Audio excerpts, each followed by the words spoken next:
Connor and Callum Kane weren't just twins. They were the heart of Liverpool's most ruthless drug empire. Built on loyalty, violence, and Colombian cocaine, their rise reshaped the city's streets. But when blood ties snapped, a war erupted. One that would tear apart families, ignite brutal gang violence, and leave a city fighting for its soul. This is the story of the Kane brothers. How two boys from Toxteth built an empire, and how that empire came crashing down in a storm of betrayal and bloodshed. In the shadowed back streets of Toxteth, during the early 1980s, Liverpool was a city coming undone. Once a proud port city, its docks were closing, jobs were vanishing, and entire communities were sinking into poverty. It was in this fractured world that Connor and Callum Kane were born. Twins brought into a home where struggle was a daily ritual. Their mother, once a factory worker, slipped into addiction after their father walked out. They never saw him again. The Kane household was chaos, empty cupboards, angry voices, and nights lit by police sirens. For the twins, survival wasn't just instinct, it was training. They grew up in a two-bedroom flat in a tower block known more for overdoses than birthdays. The boys learned early how to spot danger and when to run. School was a place they visited, not attended. Teachers labeled them troublemakers before they'd even learned how to read properly. By age 10 they were skipping classes and loitering on corners, watching older lads roll up in cars that didn't belong to them, wearing gold chains paid for by something darker than hard work. By 12, the twins were already working the fringes of Liverpool's underworld. They ran errands for dealers, delivered packages, and kept lookout when older boys collected money or handed over bags. They didn't ask what was inside. They didn't need to. Cash changed hands fast, and the twins were always ready to run. What set them apart, even back then, was how close they were. Never out of step, never selling each other out. It made them dependable, and in a world where loyalty was rare, that made them valuable. By 15, Connor and Callum had their own phones, their own burner numbers, their own network. They weren't just errand boys anymore. They were building something. People twice their age began to show them respect, or at least fear. Word started spreading about the Kane twins, not just about what they did, but about what they might become. Liverpool had seen plenty of gangsters come and go, but few came up this fast. Even fewer came up together. The streets didn't raise Connor and Callum. They forged them, two boys shaped by fire, ready to set their city alight. As the 1990s rolled in, Liverpool's criminal underworld was shifting. Old-school gangsters were either locked up or dead, and a new generation was rising fast. Among them, Connor and Callum Kane were becoming impossible to ignore. By now in their late teens, the twins had graduated from petty crime to serious business. They weren't flashy, didn't dress like movie villains or flaunt wealth, but they had something more powerful than image, reputation. The streets knew who they were, they handled problems quickly, and they didn't talk. The Kane brothers operated out of the estates in Wavertree and Toxteth, areas long forgotten by the law and left to their own rules. They built their early empire on speed and discipline. Weed farms were set up in abandoned houses, pills flooded the clubs, cheap, high quality, and always delivered on time. Stolen cars moved product across Merseyside and beyond, all traced back to ghost names and fake addresses. Nothing was sloppy. Every pound was accounted for. Their rise wasn't without resistance. A rival crew in Wavertree, run by an ex-boxer with a short temper, decided the Kanes were stepping on their toes. Threats were made.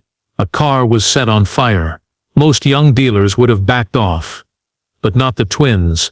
They struck back with terrifying precision. One night, a pub connected to the rival crew exploded in a fireball. No one died, but the message was clear. This city belongs to us now. That act of violence earned them both fear and attention. Soon after, an older, more powerful figure in the Liverpool drug scene reached out. He had links to South America and access to something the Kanes had never touched before, pure Colombian cocaine. At first, the brothers were cautious. Cocaine meant higher stakes, higher profits, and a different kind of heat. But it also meant real money, the kind that could move them from street dealers to kingpins. They agreed to a trial run, 1 kilo, high risk, high reward. The twins moved it in 2 days flat, turning a massive profit and doubling demand. That single shipment changed everything. From then on, they weren't just street-level players. They were on a new path, one lined with money, danger, and betrayal waiting in the shadows. With cocaine came a new level of profit and a new level of violence. The Kanes had stepped into a game where mistakes weren't just costly, they were fatal. As the white powder flowed through the city's veins, so did paranoia, greed, and blood. The twins were ready. They ran their operation like a machine, tightly organized, ruthlessly efficient, and absolutely unforgiving. Connor focused on product and logistics. He managed the docks, paid off customs officers, and ensured every shipment moved without a hitch. Callum handled the finances, the front businesses, and the laundering networks. Car dealerships, nightclubs, even a boxing gym were repurposed as money-washing machines. They were opposites in personality. Connor hot-headed and aggressive, Callum cold and calculating, but together they worked like clockwork. Their network grew fast. Runners in every postcode, stash houses spread across the city, trusted drivers for long hauls down to Manchester, Leeds, and Birmingham. They recruited carefully, only bringing in those who were desperate, loyal, or too afraid to betray them. And for anyone who did step out of line, the response was always the same, brutal and final. Bodies began to drop. First, it was rivals, men who challenged their prices or tried to cut in on supply routes. Then it was insiders. A driver suspected of skimming profits was found in the Mersey, his hands bound with wire. A former enforcer who got greedy vanished one night, never seen again. The Kanes didn't issue warnings. They set examples. The city began to feel the weight of their empire. Clubs were flooded with coke, dealers operated on nearly every street, and turf wars became weekly news. But behind the scenes, the Kanes kept themselves distant.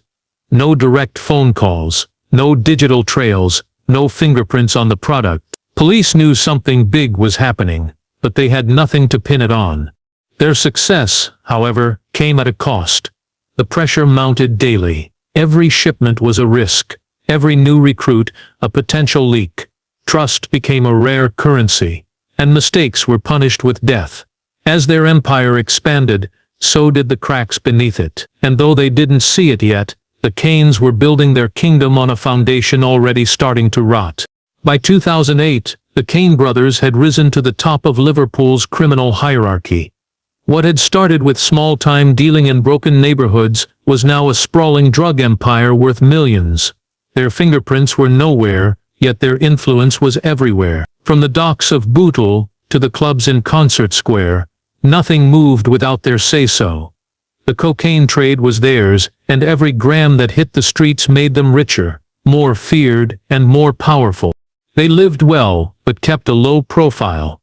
Connor drove a second-hand BMW, never the latest model. Callum wore cheap suits in public, saving the designer labels for private events. They didn't flaunt cash or hang around celebrities. They understood that attention was dangerous. Their enemies were violent, but the police were smarter and patient.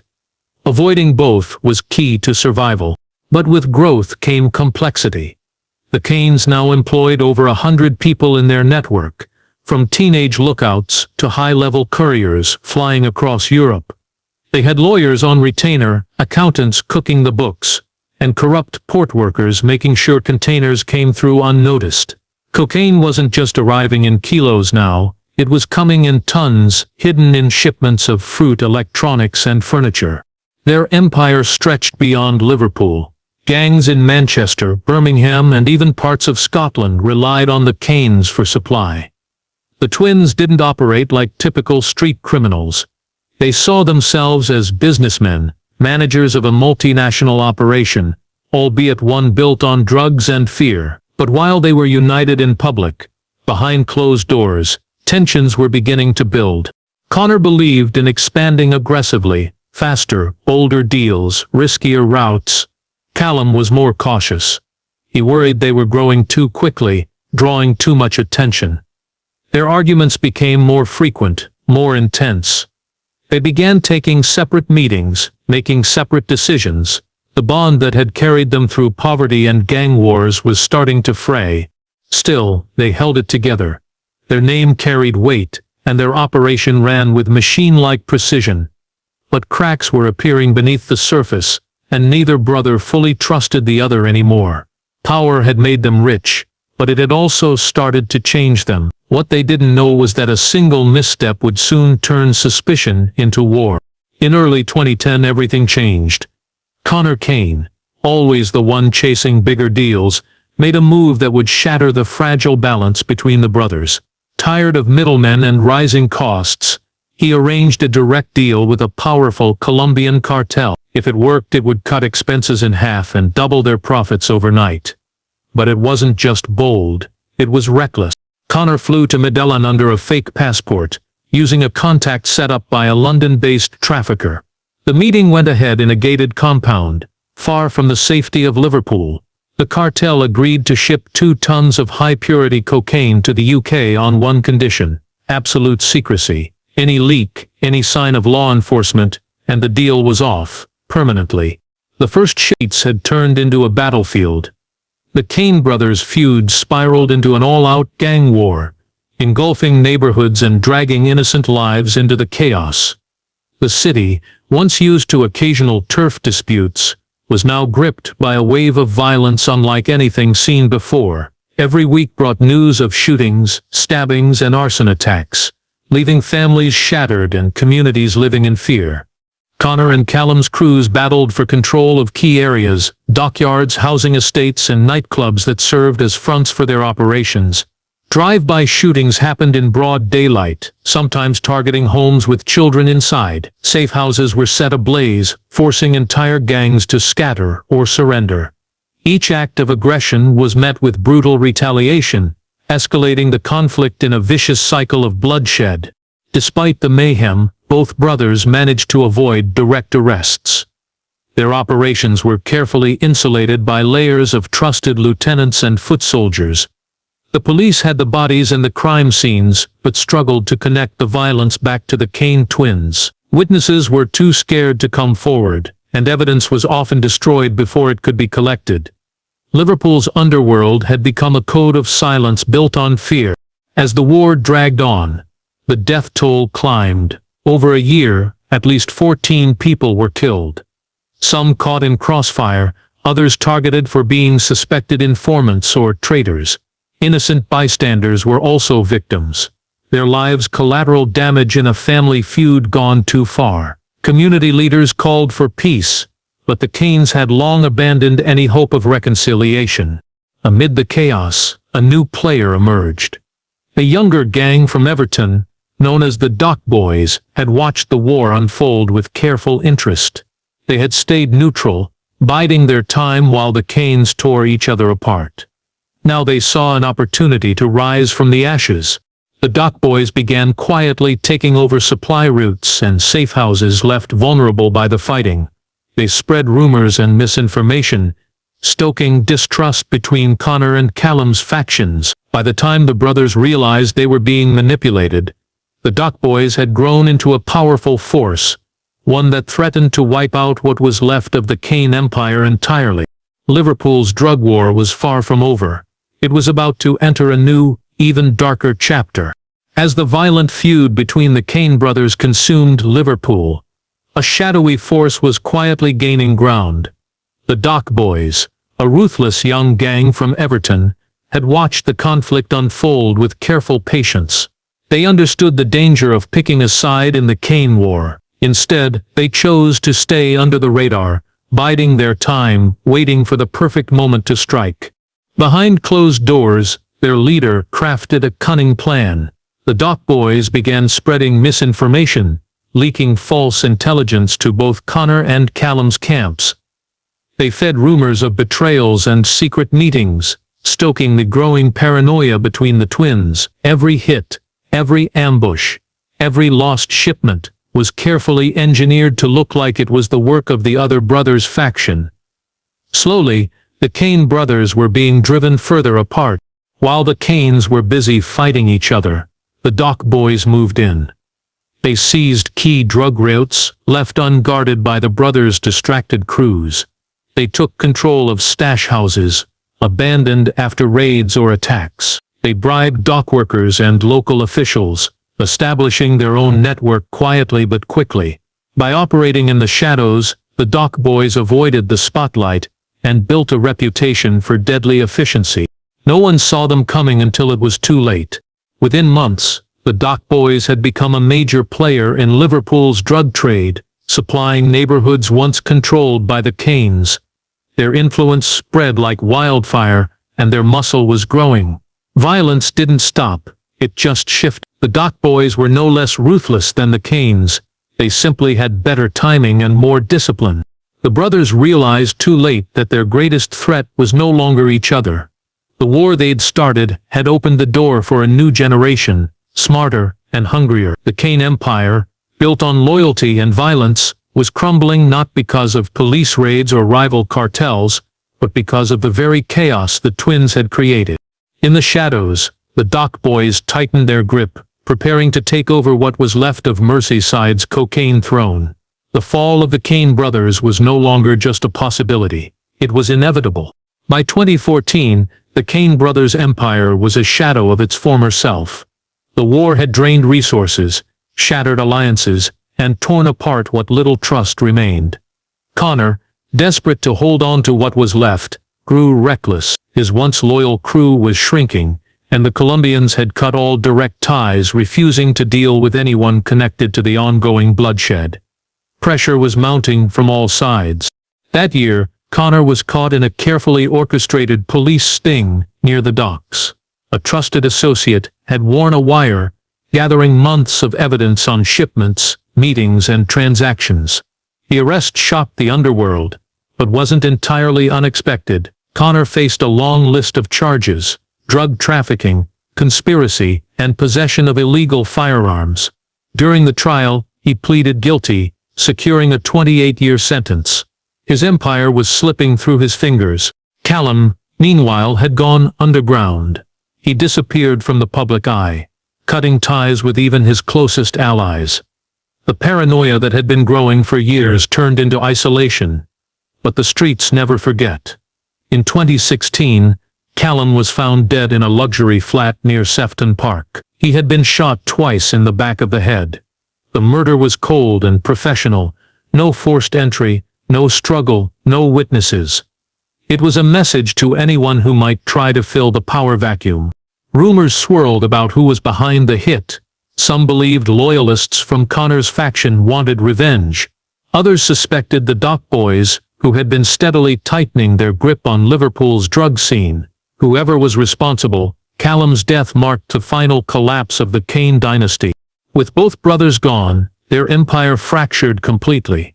Safe houses were abandoned or seized, crews scattered or absorbed by rival gangs. The once feared name Kane faded into whispers. Liverpool's criminal landscape had shifted dramatically. Yet, the legacy of the Kane brothers remained. A violent reminder of how ambition, loyalty, and betrayal can destroy even the strongest blood ties. Their rise and fall left scars across the city, a cautionary tale written in blood and white powder, echoing through Liverpool streets long after their reign ended. Years after the Kane brothers' downfall, Liverpool still felt the ripple effects of their empire's rise and collapse. The city's drug trade had changed, but the scars left by Connor and Callum were deep and lasting. Neighborhoods once controlled by the Kanes struggled to rebuild, while new gangs fought to claim the power vacuum left behind. The dock boys, now firmly in control, ran their operations with a mixture of brutal enforcement and business savvy. They learned from the mistakes of the Kanes, keeping a lower profile, avoiding direct confrontation with law enforcement, and maintaining tighter control over their crews. Liverpool's streets remained dangerous, but the chaotic war that had torn the city apart gave way to a cold, calculated control. Communities, however, bore the cost. Families lost loved ones, Children grew up amid violence, and fear became a daily companion. Local leaders and charities worked tirelessly to offer alternatives, programs to steer young people away from gangs, outreach to addicts, and campaigns to rebuild trust. But the legacy of the Kanes lingered, a reminder that crime and violence leave wounds that don't heal easily. Law enforcement also adapted. The police, having learned from the mistakes of the past, developed more sophisticated tactics. They focused on intelligence gathering, community cooperation, and cutting off supply chains rather than just reacting to violence. Over time, arrests increased, and key players in the drug trade faced longer sentences. Yet the battle against drugs and gangs remained a constant struggle. For many in Liverpool, the Kane brothers became a symbol of ambition, loyalty, and ultimately destruction. Their story was told as a warning that power built on fear and violence is fragile and fleeting. It also highlighted the human cost of the drug trade, a cycle of poverty, desperation, and betrayal that traps entire communities. Today, the name Kane is mostly a memory, spoken in hushed tones by those who lived through the war. But the white lines that once ran through Merseyside are still there, and the fight against the forces that brought them remains very much alive. Liverpool's streets carry the weight of the past, but they also hold the hope of a future free from the shadows of the Kane brothers.